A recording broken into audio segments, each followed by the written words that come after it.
ஹல்லேலூயா. இந்த நாளிலும் கூட தேவனுடைய வசனத்துக்கு நிகராய் நம்முடைய சிந்தைகளை திருப்ப போகிறோம். வருகையின் காலம் இதுதான் என்பதை அடையாளங்கள் அறிவுறுத்தி கொண்டே இருக்கிறதை புரிந்து கொண்டு இருக்க வேண்டியது அவசியமாயிருக்கிறது. ஆனால் சபையோ வருகையை பற்றியும் வருகையை தொடர்ந்து தேவன் தம்முடைய ஜனத்துக்கு கொடுக்க போகிற நியாய தீர்ப்பை பற்றியும் உணர்வில்லாமல் கவனம் அற்றவர்களாய் அதை மறந்து போய்விட்ட ஒரு வேதனையான காலத்திலே நீங்களும் நானும் வாழ்ந்து கொண்டிருக்கிறோம். இந்த காலத்திலே சுவிசேஷத்தின் ஒரு பக்கம் அதிகமாய் முக்கியத்துவப்படுத்தப்படுகிறது. ஆனால் மறுபக்கம் அநேகர் காண்பிக்க தவறுகிறார்கள், காண்பிக்க மறுத்து கொண்டிருக்கிறார்கள். நாணயத்தின் இரண்டு பக்கமும் முக்கியமானது போல நம்முடைய தேவனுடைய சுவிசேஷம் இரண்டு பக்கத்தை உடையதாய் இருக்கிறது. ஒன்று முதலாம் வருகை, இன்னொன்று இரண்டாம் வருகை. முதலாம் வருகை பாவிகளுக்கானது, இரண்டாம் வருகை பரிசுத்தவான்களுக்கானது. முதலாம் வருகை அன்பு நிறைந்தது, இரண்டாம் வருகை நியாய தீர்ப்பு நிலைத்து நிற்கக்கூடியது. இன்று அநேகர் அன்பை மட்டுமே பேசுகிறார்கள். ஆனால் என் ஆண்டவர் நியாயாதிபதியாக நியாயம் தீர்க்க வரப்போகிறார் என்கிற செய்தி, என்கிற சத்தியத்தை இன்று அநேகர் முக்கியத்துவப்படுத்துவது இல்லை. ஆனால் அந்த நியாய தீர்ப்பின் செய்தி வந்தால்தான், அதை புரிந்தால்தான் சுவிசேஷம் முழுமை அடைகிறது என்பதை நீங்கள் நன்றாய் விளங்கிக் கொள்ள வேண்டும். ஆனால் அந்த நியாய தீர்ப்புக்கு நீங்களும் நானும் தப்பிக்கொள்ள வேண்டும் அல்லவோ? இல்லாவிட்டால் தலைகுனிவல்லவோ? நியாய தீர்ப்பின் நாளிலே தைரியமாய் நிமிர்ந்து நிற்கக்கூடிய பரிசுத்த வாழ்க்கை, பக்குவப்பட்ட வாழ்க்கை, பண்பட்ட ஜீவியம், இயேசுவின் சாயலை வெளிப்படுத்துகிற வாழ்க்கை தெய்வ பிள்ளைகளாகி நமக்கு காணப்பட வேண்டும் என்பதுதான் கர்த்தருடைய வேதம் கற்றுத்தருகிற சத்தியமாய் காணப்படுகிறது. அன்புக்குரியவர்களை, இந்த நாளிலும் கூட நியாயம் தீர்க்கப்படாதபடிக்கு நீங்களும் நானும் நியாய தீர்ப்புக்கு தப்பிக்கொள்ள வேண்டுமானால் சில காரியங்களில் இருந்து விடுபட வேண்டும். என் ஆண்டவர் விரும்புகிற ஜீவியம் செய்வதற்கு முன்வர வேண்டும் என்பதைத்தான் இன்றைய செய்தி உங்களுக்கு தேவன் கொடுத்திருக்கிறார். இந்த நாளின் செய்தியின் தலைப்பு அதுதான், நியாயம் தீர்க்கப்படாதபடிக்கு. அதுதான் இந்த நாளின் செய்தி. அதற்கு ஆதாரமாக 2 கொரிந்தியரின் புத்தகம் 5வது அதிகாரம் அதனுடைய 9 மற்றும் 10வது வசனங்களை நாம் வாசிக்க கேட்போமா? அதிநிமித்தமே நாம் சரீரத்தில் குடியிருந்தாலும் குடியிராமல் போனாலும் அவருக்கு பிரியமானவர்களாயிருக்க நாடுகிறோம். ஏனென்றால் சரீரத்தில் அவனவன் செய்த நன்மைக்காவது தீமைக்காவது தக்க பலனை அடையும்படிக்கு நாம் எல்லாரும் கிறிஸ்துவின் நியாயாசனத்திற்கு முன்பாக வெளிப்பட வேண்டும். சரீரத்தில் அவனவன் செய்த நன்மைக்காவது தீமைக்காவது தக்க பலனை அடையும்படிக்கு நாம் எல்லாரும் கிறிஸ்துவின் நியாயாசனத்துக்கு முன்பாக ஒரு நாள் போய் நிற்க வேண்டும். என்னை கேட்கிற மிகவும் பிரியமானவர்களே, ஒரு உண்மையை நீங்கள் புரிந்து கொள்ள வேண்டும். நாம் எல்லாரும் ஒரு நாள் கிறிஸ்துவின் நியாயாசனத்துக்கு முன்பதாக போய் நிற்க வேண்டும். வரிசை வரிசையாய் கர்த்தர் கூப்பிட்டு ஜனங்களை நியாயம் தீர்ப்பார். அந்த நியாய தீர்ப்பின் நாளிலே நான் நன்மை செய்திருந்தவர்களாய் இருந்தால் நித்திய பரலோக ராஜ்யத்தை கர்த்தர் நமக்கு பங்காய் கொடுப்பார். தேவன் விரும்பாதவற்றை வாழ்ந்து கொண்டிருந்தால் நியாயம் தீர்த்து நம்மை நரக ஆக்கினைக்கு ஒப்பு கொடுப்பார். இன்னும் நாம் இதை குறித்து அதிக சிரத்தை அடையவில்லையோ என்பதுதான் ஆவியானுடைய வேதனையின் குரலாய் காணப்படுகிறது. சபை ஆண்டவரை என்ன கோணத்தில் பார்க்கிறது தெரியுமா? ஆண்டவர் என்பவர் ஆசீர்வாதத்தின் ஊற்று என்பதை மட்டுமே முக்கியத்துவப்படுத்திக் கொண்டிருக்கிறது. ஆனால் என் ஆண்டவர் நியாய தீர்ப்பின் தேவன் என்பதை சபை உணர தவறிவிட்டதினால் தான் இன்று அநேகர் ஆசீர்வாதத்தின் மட்டும் கண்களை பதித்து வைத்திருக்கிறார்கள். அன்புக்குரியவர்களே, இந்த புவி ஒரு சொந்தம் அல்ல என்று இயேசு என் நேசர் மொழிந்தார். அதை இன்னைக்கு சபைக்கு யாருமே சொல்லுவது இல்லை. மறந்துடாதுங்க. இங்க சிறியவங்க, பெரியவங்க, முதியவர்கள் எல்லாரும் ஒரு நாள் இயேசுவின் நியாயாசனத்துக்கு முன்பதாக வெளிப்பட வேண்டும். சரி, எவைகள் நியாயம் தீர்க்கப்பட போகிறது என்பதை ஏராளமாய் புதிய பாட்டில் ஆண்டவருடைய வேதம் நமக்கு எழுதி வைத்திருக்கிறது. ஆனால் நான் யாக்கோபு நிருபத்தில் இருந்துதான் ஒரு செய்தியை, ஒரு 4 காரியத்தை உங்கள் நடுவில் கொண்டு வர விரும்புகிறேன். கர்த்தருடைய ஆவியானவர் அடிமைக்கு தந்த ஒரு ஆலோசனையை சபைக்கு தெரியப்படுத்த வேண்டிய அவசியம் எனக்கு உண்டு. இந்த யாக்கோபு எழுதின பொதுவான நிருபத்திலே எவைகளுக்கு நியாய தீர்ப்பு உண்டு என்பதை ஆண்டவர் அழகா எழுதி வைத்திருக்கிறார். 4 காரியத்தை சொல்ல போறேன். பைபிள யாக்கோபு எழுதின பொதுவான நிருபத்துக்கு திருப்பி வைத்துக் கொள்ளும்படி உங்களை அன்பாய் கேட்டுக்கொள்கிறேன். முதலாவதாக, யாரை கர்த்தர் நியாயம் தீர்ப்பார்? யாக்கோபு எழுதின பொதுவான நிருபத்தில் 2வது அதிகாரம் 1வது வசனத்தில் இருந்து 13வது வசனம் வரை கொஞ்சம் பெரிய பகுதியாகத்தான் இருக்கும்.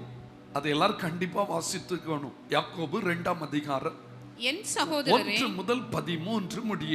ஓகே. என் சகோதரரே, மகிமையுள்ள நம்முடைய கர்த்தராகிய இயேசு கிறிஸ்துவின் மேலுள்ள விசுவாசத்தை பட்சபாதத்தோடே பற்றிக் கொள்ளாதிருப்பீர்களாக. ஏனெனில் பொன் மோதிரமும் மினுக்குள்ள வஸ்திரமும் தரித்திருக்கிற ஒரு மனுஷன் கந்தையான வஸ்திரம் தரித்திருக்கிற ஒரு தரித்திரன் உங்கள் ஆலயத்தில் வரும்போது மினுக்குள்ள வஸ்திரம் தரித்தவனை கண்ணோக்கி நீர் இந்த நல்ல இடத்திலே உட்காரும் என்றும் தரித்திரனை பார்த்து நீ அங்கே நில்லு அல்லது இங்கே என் பாதபடி அண்டையிலே உட்காரு என்றும் நீங்கள் சொன்னால் உங்களுக்குள்ளே பேதகம் பண்ணி தகாத சிந்தனைகளோடு நிதானிக்கிறவர்களாய் இருப்பீர்கள் அல்லவா. 13வது வசனம், ஏனென்றால் இரக்கம் செய்யாதவனுக்கு இரக்கமில்லாத நியாய தீர்ப்பு கிடைக்கும். நியாய தீர்ப்புக்கு முன்பாக இரக்கம் மேன்மை பாராட்டும். இரக்கம் என்ன பாராட்டும்? இந்த வசனத்தை மட்டும் புது மொழிபெயர்ப்பில் போட விரும்புகிறேன். மற்ற மனிதர்கள் மீது கருணை காட்ட ஒருவன் தவறினால் அவனை நியாயம் தீர்க்கும் போது தேவன் அவன் மீது கருணை காட்ட தவறுவார். மனிதர்கள் மீது கருணை காட்டுகிறவன் நியாய தீர்ப்பு நாளில் பயமின்றி என்ன செய்ய முடியும்? நிற்க முடியும். முதலாவது வாசித்த அந்த 4 வசனங்களில் ஒன்றை நீங்கள் புரிந்து கொள்ள முடியும். பட்சபாதம் பண்ணுதல். என்ன பண்ணுதல்? பட்சபாதம்.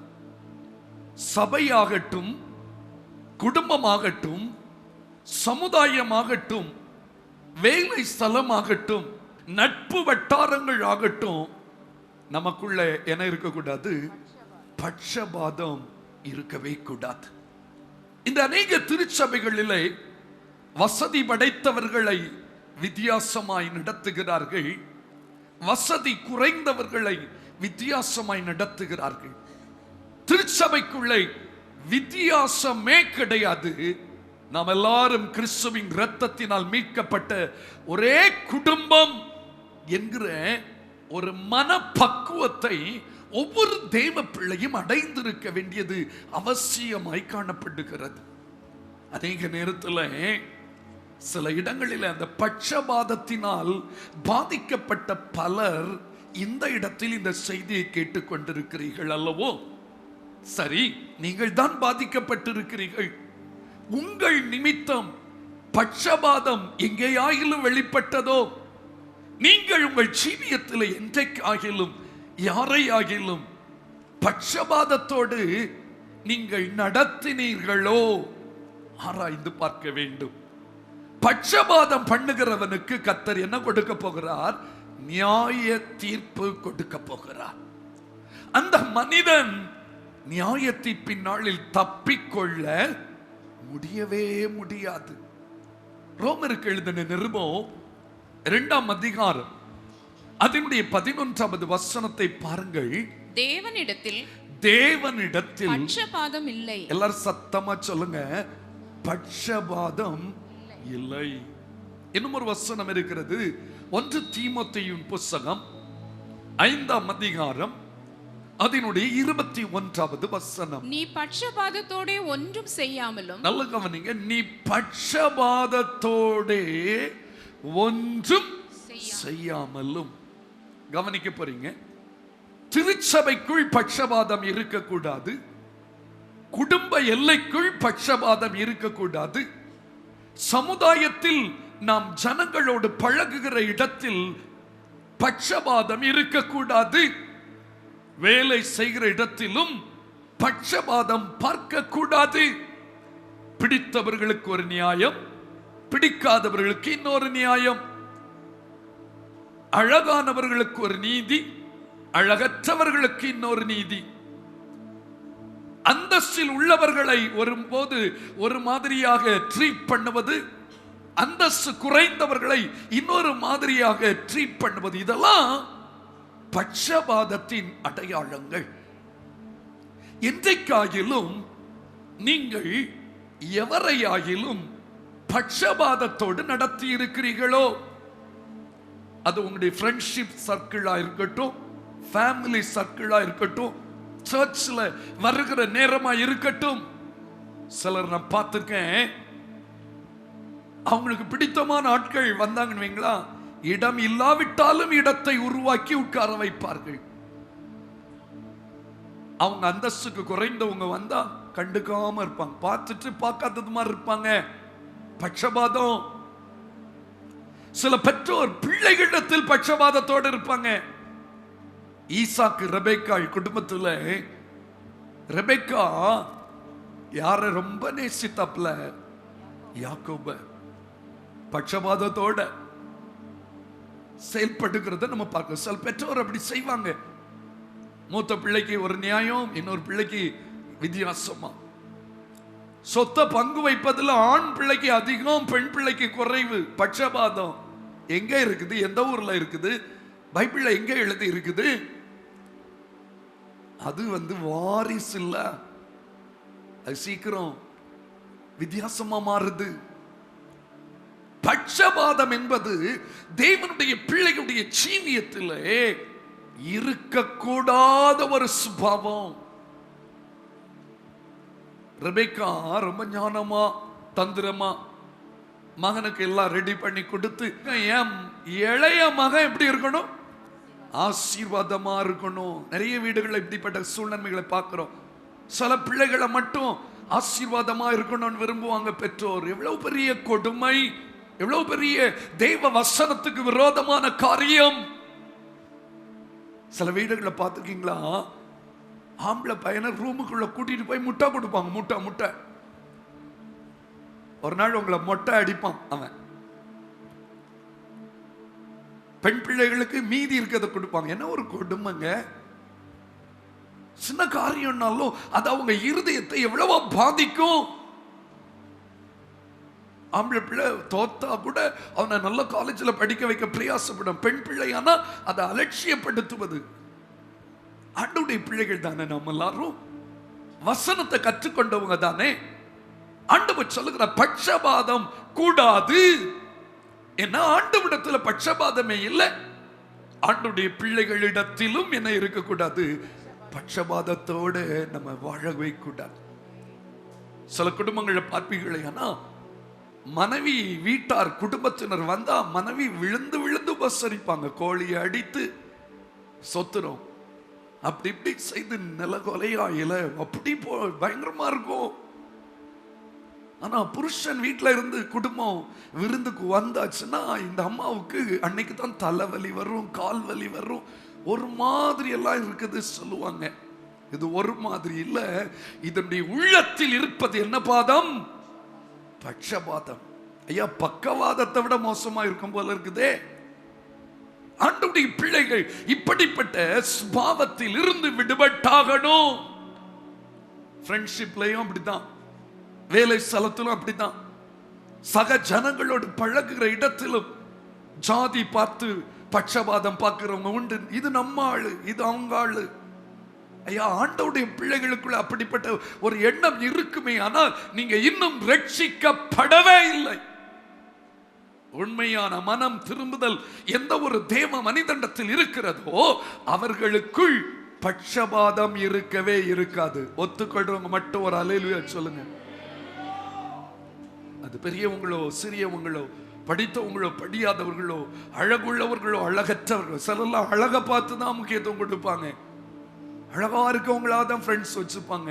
அழகு இல்லாதவர்களை, பைபிள் படி எல்லாரும் அழகுதான். கையை உயர்த்தி ஆமென் சொல்லுங்க. எல்லாரும் இயேசுவின் சாயலில் என்ன செய்யப்பட்டவர்கள், சிருஷ்டிக்கப்பட்டவங்க. ஆண்டவர் அவ்வளவு பெர்ஃபெக்ட்டா சிருஷ்டித்திருக்கிறார். அதுலயும் பட்சபாதம் பார்ப்பாங்க. நான் அநேகரை கேள்விப்பட்டிருக்கிறேன், அவங்களுக்கு அப்படிப்பட்டவங்களாதான் ஃப்ரெண்ட்ஷிப் வச்சிருப்பாங்கன்னு சொல்லி. தேவ ஜனமே, நாம் ரட்சிக்கப்பட்டவங்க தானா? ரட்சகரிடத்தில் பட்சபாதமே இல்லையே. அவர் பட்சபாதம் பார்த்திருந்தால் நம்மை இந்த அளவு உயர்த்தி இருக்க முடியுமா?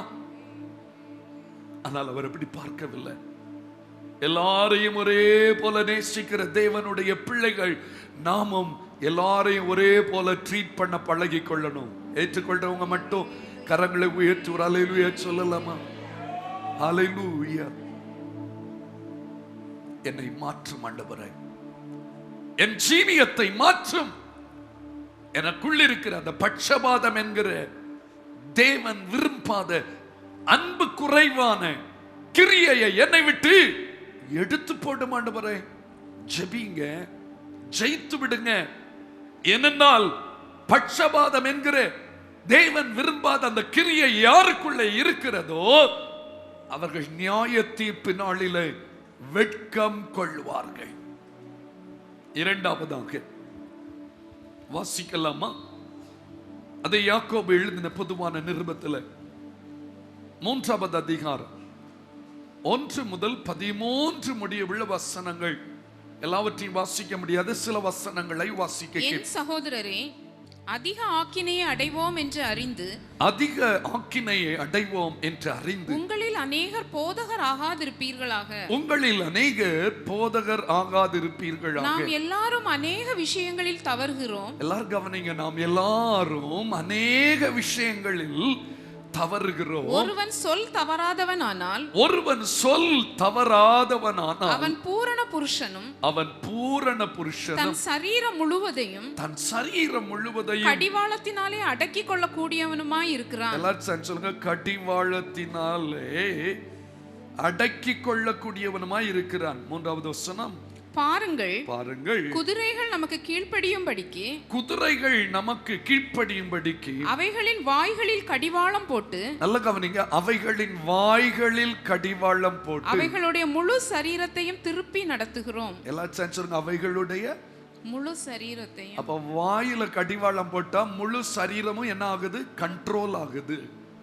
ஆனா இந்த அதிகாரத்திலே 8வது வசனத்தை நாவை அடக்க ஒரு மனுஷனாலும் கூடாது. நாவை அடக்க ஒரு மனுஷனாலும் கூடாது. அது அடங்காத பொல்லாங்குள்ளதும். எல்லா சான்ஸ் சத்தமா சொல்லுங்க. அது அடங்காத பொல்லாங்குள்ளதும் சாவுக்கு ஏதுவான விஷம் நிறைந்ததுமாய் இருக்கிறது. சாவுக்கு ஏதுவான விஷம் நிறைந்ததுமாய் இருக்கிறது. அதனாலே நம் பிதாவாகிய தேவனை துதிக்கிறோம். தேவனுடைய சாயலின்படி உண்டாக்கப்பட்ட மனுஷரை அதனாலே சபிக்கிறோம். போதும், துதிக்கிறோம்.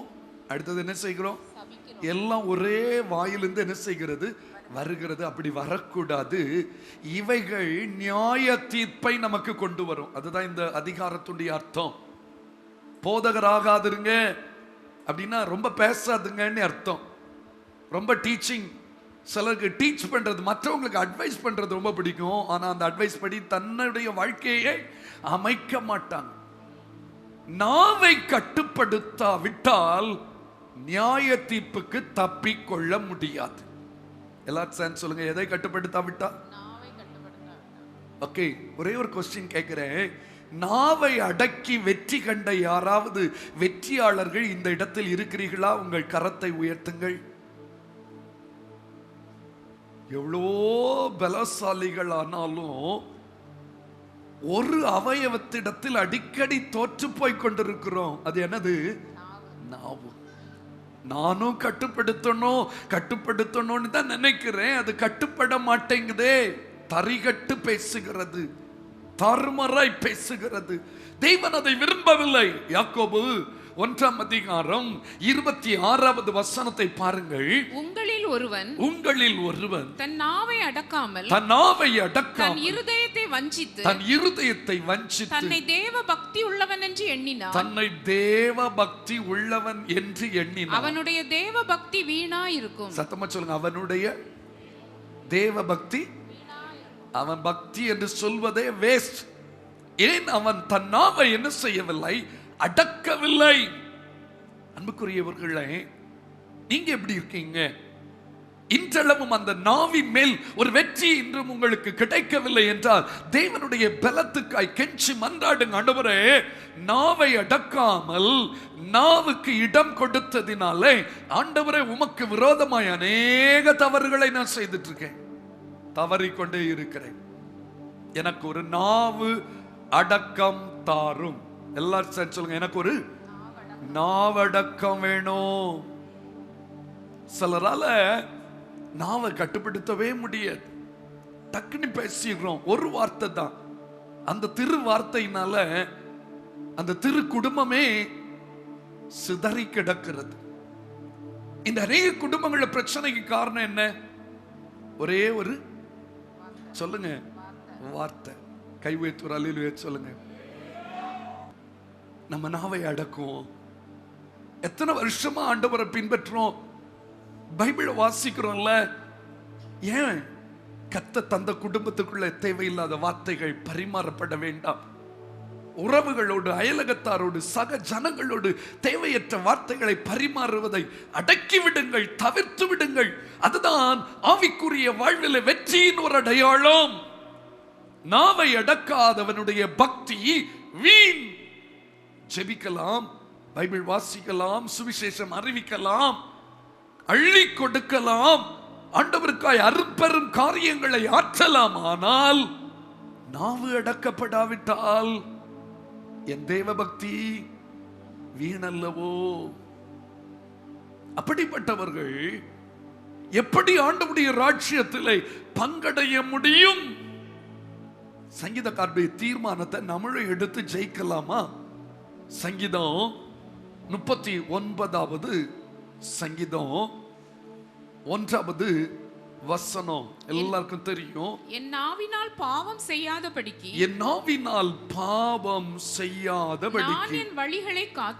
நான் என் வழிகளை காத்து துன்மார்க்கன் எனக்கு முன்பாக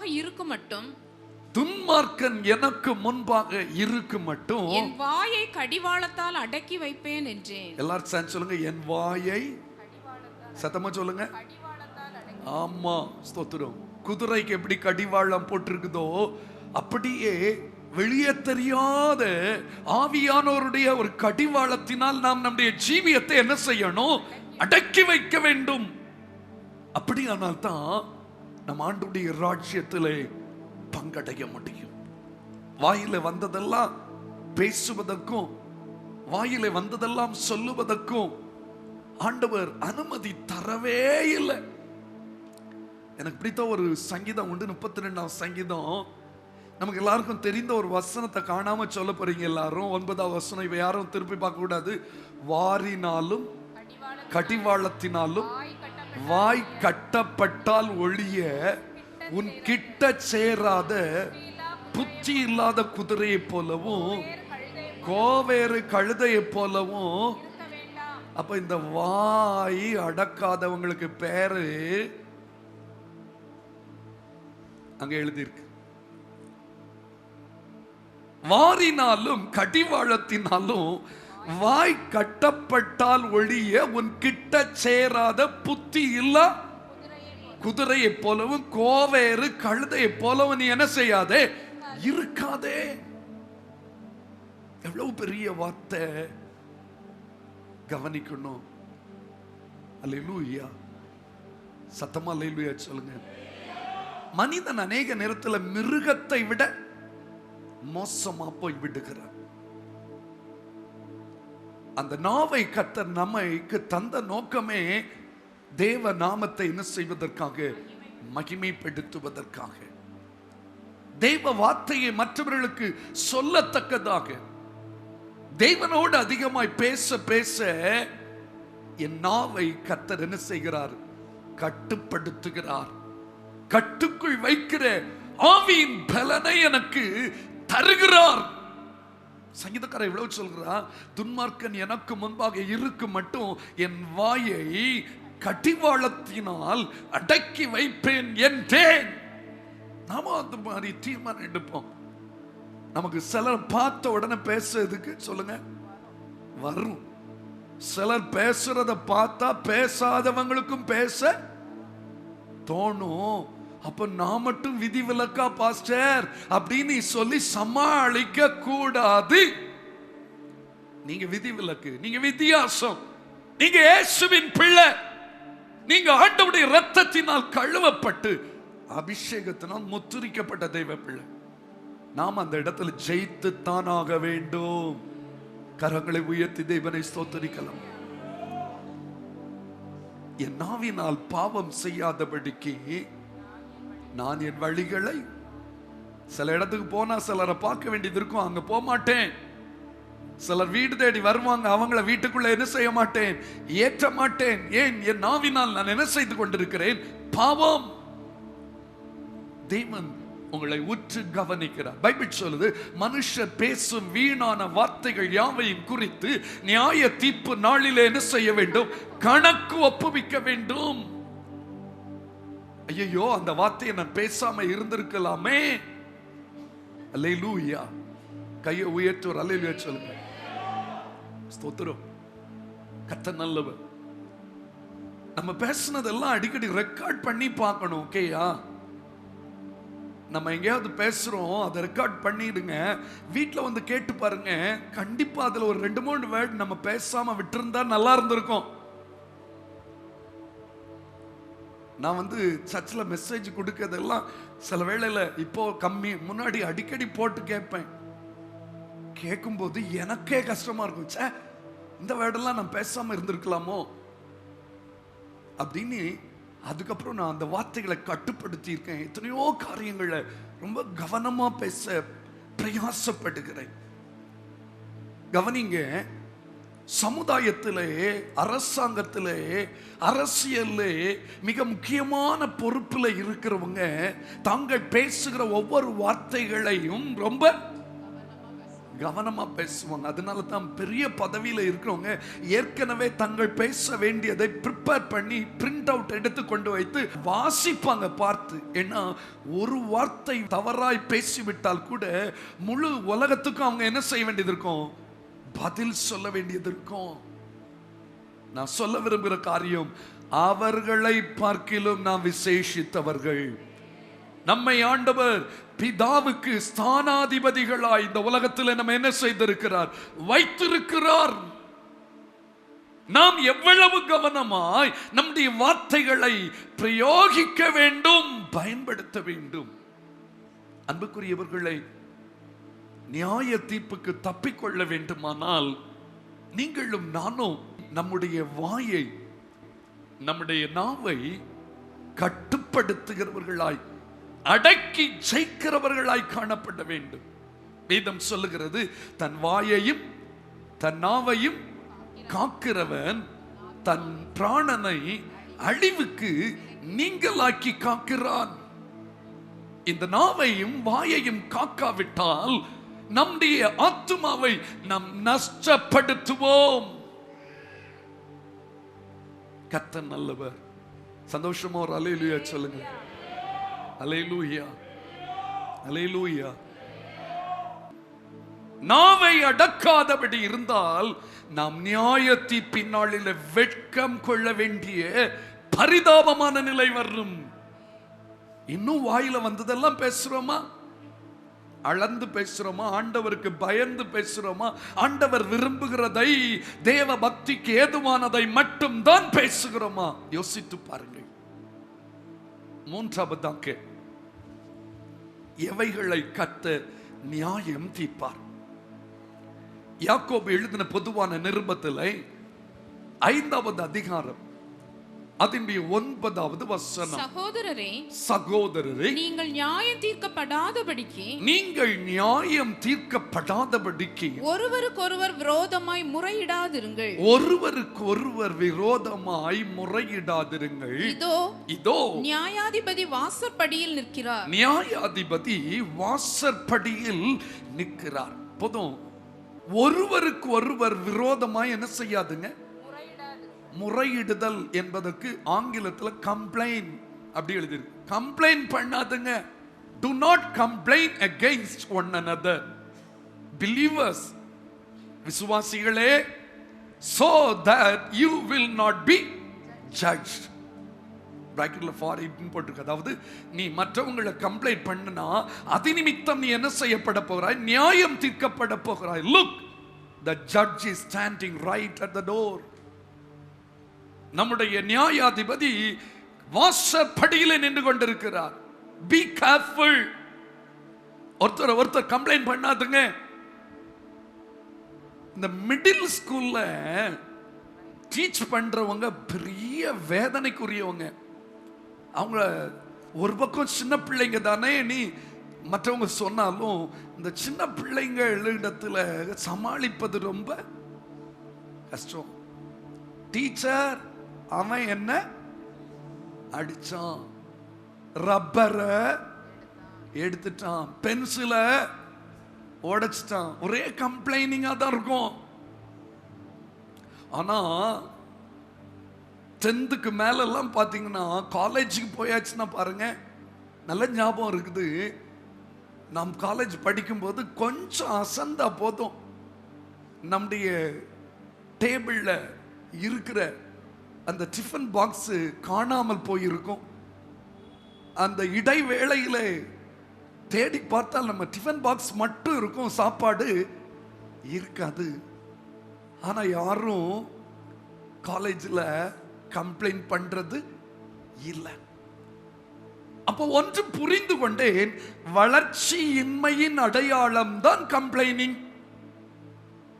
வளர்ச்சி உள்ளவர்கள் யாரையும் கம்ப்ளைண்ட் பண்ண மாட்டாங்கல்ல. நமக்கு தெரியாது அவங்க எந்த சூழ்நிலையில இருந்தார்கள் என்பது நமக்கு தெரியாது. எது நிமித்தம் அதை செய்தார்கள் என்பது நமக்கு தெரியாது. ஏன் நாம் மற்றவர்களை குற்றம் சாட்ட வேண்டும்? புதிய மொழிபெயர்ப்பு அழகா இருக்கும்.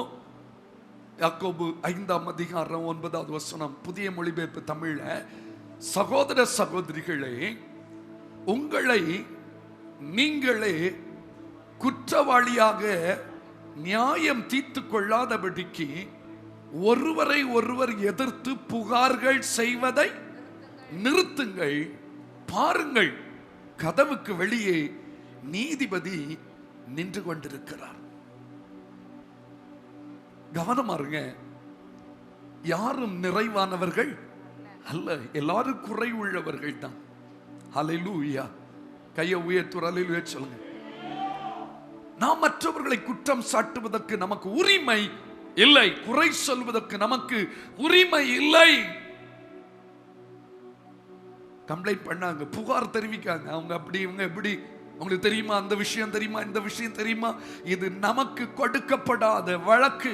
பைபிள் சொல்லுது, தனக்கு கொடுக்கப்படாத வழக்கில் தலையிடுகிறவன் நாயின் காதை பிடித்து இழுக்கிறவனுக்கு ஒப்பா இருக்கான. நாய்க்கு காதை பிடிச்சு இழுத்தா என்ன நடக்கும்? நாய் என்ன செய்யும்? கடிக்கும். இழுத்தவனை தான் கடிக்கும், சும்மா போறவனை கடிப்பது இல்லையே. கவனமா இருங்க. யாக்கோபு 4ஆம் அதிகாரம் 11-12 வசனத்தை பாருங்கள். சகோதரரே, சகோதரரே, ஒருவருக்கொருவர் விரோதமாய் பேசாதிருங்கள். சகோதரனுக்கு விரோதமாய் பேசி தன் சகோதரனை குற்றப்படுத்துகிறவன் நியாய பிரமாணத்திற்கு விரோதமாய் பேசி நியாய பிரமாணத்தை குற்றப்படுத்துகிறான். நியாய பிரமாணத்தை குற்றப்படுத்துவாயானால் நீ நியாய பிரமாணத்தின்படி செய்கிறவனாயிராமல் அதற்கு நியாயாதிபதியாய் இருப்பாய்.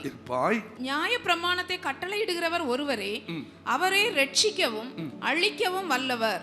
மற்றவனை குற்றப்படுத்துகிறதற்கு நீ யார்? பாருங்க, மற்றவனை குற்றப்படுத்துகிறதுக்கு நீ ஆண்டவர் அல்லவோ நியாயம் தீர்க்கிற தேவன். நாம் யாரையும் குற்றப்படுத்துவதற்கு நமக்கு உரிமை கிடையாது. யாரை பற்றியும் கம்ப்ளைண்ட் பண்ணாதுங்க, யாரை பற்றியும் குறைவா பேசாதுங்க. ரோமருக்கு எழுதின நிருபம் 14 அதிகாரத்தில் பார்த்தீங்கன்னா சாப்பாட்டு விஷயத்துல குற்றப்படுத்துறவங்களை சாடி பேசப்படுது. நாட்கள் விஷயத்துல குற்றப்படுத்துகிறவங்க உண்டு. அதெல்லாம் வேணாம், யாரையும் குற்றப்படுத்தாதுங்கன்னு இந்த ரோமர் 14ஆம் அதிகாரம் நமக்கு விளக்கம் சொல்லுகிறது. ரோமர் 14ஆம் அதிகாரத்தை எடுத்து பாசிங்க. அந்த அதிகாரத்துல சில பாருங்க, ஐயோ அவன் அதெல்லாம் சாப்பிடுறான், இதெல்லாம் சாப்பிடுறான், இவன் எல்லாம் பரலோகத்துக்கு போவானோ? சாப்பாட்டுனால ஒருத்தரும் பரலோகத்துக்கு போக போறது இல்ல. ஸ்தோத்திரத்தோட புசித்தால் எல்லாம் என்ன செய்யப்படுகிறது? பரிசுத்தமாக்கப்படுகிறது. ஒன்றும் பிரச்சனை இல்லை புதிய பாட்டுல. அது போல நாட்கள், சிலருக்கு சில நாட்கள் ரொம்ப பிடிக்கும், சிலருக்கு பிடிக்காது. அந்த வசனம் சொல்லுது, நாட்களை விசேஷித்துக் கொள்ளுகிறவனும் கர்த்தருக்கு விசேஷித்துக் கொள்ளுகிறார், விசேஷித்துக் கொள்ளாதவனும் கர்த்தருக்கு. அதை பற்றியெல்லாம் குற்றம் சாட்டாதுங்க. ஏனென்றால் இப்படி இருக்க நாம் இனிமேல் ஒருவரை ஒருவர் குற்றவாளிகள் என்று தீர்க்காதிருப்போமாக. 10வது வசனம், இப்படி இருக்க நீ உன் சகோதரனை குற்றவாளி என்று தீர்க்கிறது என்ன? நீ உன் சகோதரனை அற்பமாய் எண்ணுகிறது என்ன? நாம் எல்லாரும் கிறிஸ்துவினுடைய நியாயாசனத்துக்கு முன்பாக என்ன செய்ய போகிறோம்? நிற்க போகிறோம். ஒரு நாள் நாம் எல்லாரும் இயேசுவின் நியாயாசனத்துக்கு முன்னால் நிற்க போறோமே. ஏன் நாம் மற்றவர்களை பற்றி பேச வேண்டும்? ஆதலால் நம்மில் ஒவ்வொருவனும் தன்னை குறித்து தேவனுக்கு என்ன ஒப்புவிப்பான்? நான் தான் என்ன பற்றி கணக்கு கொடுக்கணும், அவனை பற்றி அவன் கணக்கு கொடுத்துக் கொள்வான். அவனை கணக்கு கேட்பதற்கு நமக்கு அதிகாரமோ உரிமையோ இல்லை. மற்றவர்களை குற்றவாளியாக தீர்க்கிறவனே, நீ யாராலும் சரி போக்கு சொல்ல உனக்கு. நம்ம எதை குற்றம் சாட்டுறோமோ அது நம்ம வீட்டுக்குள்ளேயே என்ன செய்யும்? நடக்கும். நம்மளே செய்து விடுவோம். ஜாக்கிரதை, ஜாக்கிரதை. தேவன் நம்மோடு கூட பேசுகிறார். கவனமா இருங்க. கையை உயர்த்துற அல்லேலூயா சொல்லுங்க. ஒரு சின்ன உதாரணம் சொல்லட்டுமா? ஏன் நான் செய்த தப்பு. ஒரு நாள் பாருங்க, ஒரு சர்ச்சில் சர்வீஸ், நிறைய சர்வீஸ் இருக்கு. 1.5 மணி நேரம் தான் சர்வீஸ். நானும் இன்னொரு பாஸ்டர்கிட்ட பேசிக்கும் போது நான் தான் சொல்றேன், நான் தான் என்னுடைய தப்பு. என்ன சர்ச் நடத்துறாங்க, 1.5 மணி நேரத்தில் எப்படி ஆராதனை நடத்த முடியும்? இவங்கள சும்மா கடமைக்கு சர்ச் நடத்துறாங்களோ? முன்னாடி சொல்லிட்டேன் ஒரு நாள், பல வருஷத்துக்கு முன்னால். கடைசியில இந்த வருஷம் நானே 1.5 மணி நேரத்தில் சர்வீஸை நடத்துக்கு கர்த்தர் கொண்டு போய் விட்டார். பாத்தீங்களா? நெஞ்சில் அப்படி பெரிய சுத்தியல் வச்சு அடிச்சது மாதிரி இருந்துச்சு எனக்கு. நான் எதை சொன்னேனோ அதை நானே செய்யக்கூடிய அளவில் சூழ்நிலை வந்துட்டு. அப்பதான் எனக்கு புரிஞ்சு, ஓஹோ, யாரையும் நம்ம சொல்லக்கூடாது. இது ஒரு சின்ன உதாரணம். இதை போல நிறைய காரியங்கள் சொல்லிட்டே போக முடியும். நம்ம மற்றவங்களை சொல்லுவோம், மற்றவங்க பிள்ளைகளை சொல்லுவாங்க, மற்றவங்களுடைய குடும்பங்களை சொல்லுவோம். அதெல்லாம் நம்ம வீட்டுக்குள்ள வந்து பலிக்குங்க. வேணாம். நியாய தீர்ப்புக்கு தப்பிக்கொள்ளணும்னா மற்றவர்களை கம்ப்ளைண்ட் பண்றதை இன்றைக்கு அடியோட விட்டு விட வேண்டும். கை உயர்த்தி ஒரு அல்லேலூயா சொல்லுவோம். அல்லேலூயா. நான்காவதாக யாக்கோபு எழுதின பொதுவான நிருபத்தில் 5ஆம் அதிகாரம் 12வது வசனம். விசேஷமாய் என் சகோதரரே, விசேஷமாய் என் சகோதரரே, வானத்தின் பேரிலாவது, வானத்தின் பேரிலாவது, பூமியின் பேரிலாவது, வேறு எந்த ஆணையினாலாவது சத்தியம் பண்ணாதிருங்கள். என்ன செய்யக்கூடாதா? கொஞ்சம் வாய் திறந்து சொல்லுங்க. என்ன பண்ணக்கூடாது? சத்தியம் பண்ணாதிருங்கள். கிறிஸ்தவங்க கூட இந்த வேர்டை மறந்து ஈஸியா என்ன செய்வாங்க? உன் பிள்ளை பேர் சத்தியமா? நான் அப்படி இல்லை. உன் தலையில அடிச்சு சத்தியம் பண்ண உங்களே அப்படின்னு. இப்போ உள்ள லேட்டஸ்ட் புது ஜெனரேஷன் சத்தியம் சொல்ல ப்ராமிஸா, பிங்கி ப்ராமிஸா, டாங்கி ப்ராமிஸா, என்னெல்லாமோ ப்ராமிஸ் சொல்லுவாங்க. பைபிள் சொல்லுது சத்தியம் என்ன செய்யக்கூடாது? பண்ணக்கூடாது. நீங்கள் ஆக்கினைக்குள்ளாக தீர்க்கப்படாத, நீங்கள் ஆக்கினைக்கு உள்ளாக தீர்க்கப்படாதபடிக்கு உள்ளதை உள்ளதென்றும், உள்ளதை உள்ளதென்றும், இல்லதை இல்லதென்றும் சொல்ல கடவீர்கள். கொஞ்சம் சத்தமா சொல்லுங்க. உள்ளதை உள்ளதென்றும், இல்லதை எஸ்னா எஸ், நோன்னா நோ. அவ்வளவுதான். ஆண்டவராய் இயேசு கிறிஸ்து மலை பிரசங்கத்தில் இதை வலியுறுத்தி சொல்லி இருக்கிறார். மத்தேயு 5ஆம் அதிகாரம் 37வது வசனம். உள்ளதை உள்ளதென்றும் இல்லதை இல்லதென்றும் சொல்லுங்கள், இதற்கு மிஞ்சினது தீமையினால் உண்டாயிருக்கும். சிலர் பார்த்துக்கீங்களா?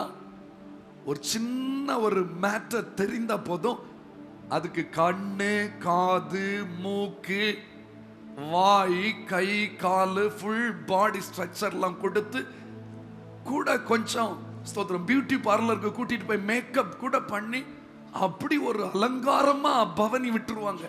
ஒரு சின்ன மேட்டர். பேசாதுங்க. தேவன் உங்களை நியாயம் தீர்ப்பார். உள்ளதை உள்ளதென்று சொல்லுங்க, இல்லதை இல்லதென்று சொல்லுங்க. இல்ல இல்ல அவன் பனைமரத்துக்கு பின்னால நின்னுட்டு இருந்தான், கள்ளுதான் குடிச்சான், நான் பார்த்தேன். அவன் பாட்டில தண்ணி குடிச்சான். நீங்க பார்க்கும்போது அது எப்படி தெரிஞ்சிருக்கு? கண்ணுல கொஞ்சம் பிரச்சனை இருக்கனால நோ சொல்லக்கூடாது. நமக்கு தெரியாததை சொல்லக்கூடாது. தெரிஞ்சா தெரிந்ததா சொல்லணும், தெரியலன்னா தெரியல, எனக்கு தெரியாதுன்னு சொல்லணும். இதற்கு மிஞ்சினது தீமையினால் உண்டாயிருக்கும். தீமையினால் உண்டாயிருக்கும்னா பிசாசினால் வந்தது. பிசாசுக்கு இடம் கொடுத்துறாதுங்க. அல்லேலூயா. கை உயர்த்தி ஆமென். எங்கேயோ ஒரு ஆளுக்கு ஒரு மேட்டர் நடந்திருந்தா அத வரும் பாருங்க, 10 வீடு தாண்டி வரும்போது அது ஒரு புது கதையா உருவெடுத்துரும். ஆண்டவருடைய பிள்ளைகள் தெரியாததை பேசுவதை தேவன் விரும்பவில்லை. இது நியாய தீர்ப்புக்கு கொண்டு போய் உங்களை நிறுத்தி விடும். நம்ம என்ன நினைக்கிறோம்? இதெல்லாம் ஒரு பெரிய தப்பாங்க, இதெல்லாம் ஆண்டவர் பெருசா சீரியஸா எடுப்பாராங்க. பைபிள்ல உள்ளதை தான் நான் உங்களுக்கு வாசித்து காட்டினேன். எந்த நிலையிலும் தெரிந்ததை பேசுங்கள், தெரியாததை தெரியாதென்று சொல்லுவதற்கு தைரியமா இருங்க. தெரிந்ததோடு தெரியாததை கூட்டாதுங்க, தெரிந்ததை குறைக்கவும் செய்யாதுங்க. இது பாவம். இது நியாய தீர்ப்புக்கு உன்னை கொண்டு போய் நிறுத்தும். அன்புக்குரியவர்களே, நாம் எல்லாரும் ஒரு நாள் நியாயாசனத்துக்கு, சிங்காசனத்துக்கு முன்னால போய் நிற்க வேண்டும். ஆகவே பட்சபாதம் பண்ணி விடாதுங்க ஐயா. நாவை அடக்கி ஆளுங்கள். ஒருபோதும் ஒருவரையும் குற்றம் சாட்டாதுங்க. அறிந்ததை பேசுங்கள், அறியாததை இல்லை என்று சொல்லி அந்த இடத்துல கர்த்தருடைய கோபாக்கினைக்கும் கர்த்தருடைய நியாய தீர்ப்புக்கும் தப்பிக்கொள்வதற்கு நீங்கள் கவனமாய் ஜாக்கிரதையாய் இருப்பீர்களேயானால் நியாய தீர்ப்பு நாளிலே தலை நிமிர்ந்து நிற்க முடியும். கர்த்ததாமே அந்த உணர்வையும் அந்த எண்ணத்தையும் தந்து குறைவுகளை களைந்து நிறைவாய் வாழ்ந்து நித்தியத்தின் பங்காளிகளாய் மாற இரக்கம் பாராட்டுவாராக. ஆசீர்வதிக்கிறோம். ஆசீர்வாதமாயிருங்கள். நம்ம எல்லாரும் இருக்க இடங்களை எழும்பி நின்று கர்த்தரை நோக்கி பார்க்க போகிறோம். கர்த்தர் நல்லவர். Thank you, Jesus. Thank you, Jesus. Oh, we praise you, Jesus. நித்திரையை விட்டு நாம் எழும்புவோம். நம் நீதியின் சூரியன் வருகிறார். நித்திரையை விட்டு நாம் எழும்புவோம். நம் நீதியின் சூரியன் வருகிறார். நீதியாய் நியாயம் தீர்த்திடவே நியாயாதிபதியாக வருகிறார். நீதியாய் நியாயம் தீர்த்திடவே நியாயாதிபதியாக வருகிறார். மாரநாதா அல்லேலூயா, மாரநாதா அல்லேலூயா, மாரநாதா அல்லேலூயா, மாரநாதா அல்லேலூயா. இயேசுவின் இரண்டாம் வருகை அதிவேகமாய் நெருங்கி வருதே. எல்லாரும் சேர்ந்து இயேசுவின் இரண்டாம் வருகை அதிவேகமாய் நெருங்கி வருதே. ஆயத்தமாகிடுவோம்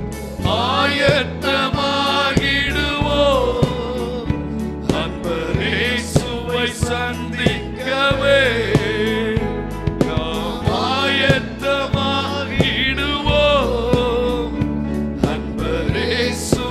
சந்திக்கவே மாரநாதா அல்லேலூயா, ஆமென். மாரநாதா அல்லேலூயா, மாரநாதா அல்லேலூயா, மாரநாதா அல்லேலூயா. பரிசுத்தமாய் நம்மை காத்துக் கொள்வோம். பரிசுத்தர் இயேசு வருகிறார். பரிசுத்தமாய் நம்மை காத்துக் கொள்வோம். நம் பரிசுத்தர் இயேசு வருகிறார். நீதியாய் நியாயம் தீர்த்திடவே நியாயாதிபதியாக வருகிறார்.